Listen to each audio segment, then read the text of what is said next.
Yung lulutuin natin ngayon guys, napakasarap, nilarang galunggong. Iba't ibang version na to guys, ang pagluluto nito guys. Sa version ko, galunggong ang gagamitin natin. Pero madalas na ginagamit ditong isda, malasugi o kaya tuna. Ganyang kadaming bawang, sibuyas, luya, 4 na pirasong kamatis. Ang galunggong na gagamitin natin dito, 3/4 kilo lang guys. Magisa na tayo ng luya, papalabasin na natin yung masarap na aroma. Isusunod natin agad yung sibuyas sa kabawang. Maglagay na din tayo agad pamintang durog para magising yung natutulog niyang aroma. Ang sikreto guys sa pagluluto ng nilarang, gisahin maigi yung mga lamas. Pagkalagay ko ng kamatis, naglagay ako agad ng asin. Gisahin muna natin ng saglit, saka natin tatakpan guys. Pakukuluan muna natin yan ng mga 2 minuto sa mahinang apoy lang guys. Pagkalipas ng 2 minuto, tingnan nyo guys, lumabas na yung katas ng kamatis. Hudyat na maglagay tayo ng tubig na hugas bigas. Saka tayo maglalagay pangpalasa bitchin. Haluin lang natin ng saglit, saka natin pakukuluan sa loob ng 15 minutes sa mahinang apoy lang guys. Para lumabas talaga yung tunay ng lasa ng kamatis saka yung mga lamas natin. Saka natin haluin ng bahagya, saka natin ilalagay yung isdang galunggong. Yung isdang galunggong guys, kapag tama ang pagkaluto, napakasarap niya din guys. Naglagay pala ako dyan siling green. Pakukuluan muna natin ng mga 10 minuto. Pagkalipas ng 10 minuto, saka natin titikman. Nakulangan pa ako dito guys, kaya nagdagdag pa ako ng 1 kutsarang patis. Ilagay na rin natin yung maraming dahon ng sibuyas. Pakukuluan lang natin ng mga ilang minuto. Luto na yung nilarang galunggong. Napakasarap naman talaga guys. Sabaw pa lang nito, uulit-ulitin mo talaga ng higop. Maraming salamat nga pala sa ating mga followers sa palagi niyong panonood. Ganon din sa ating mga kababayang OFW. Ingat po kayo palagi kung saang bansa man kayo at isasama ko kayo palagi sa mga panalangin ko. God, maraming salamat po sa biyaya na binibigay niyo sa araw-araw. I-bless niyo po yung food na maging silbing lakas sa katawan namin. Amen.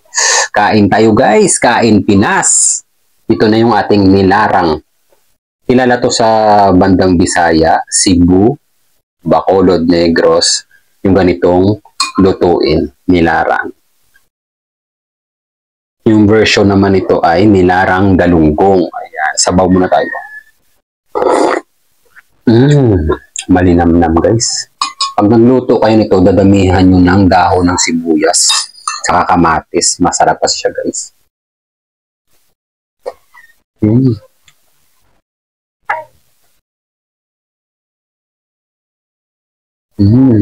Ang namnam talaga.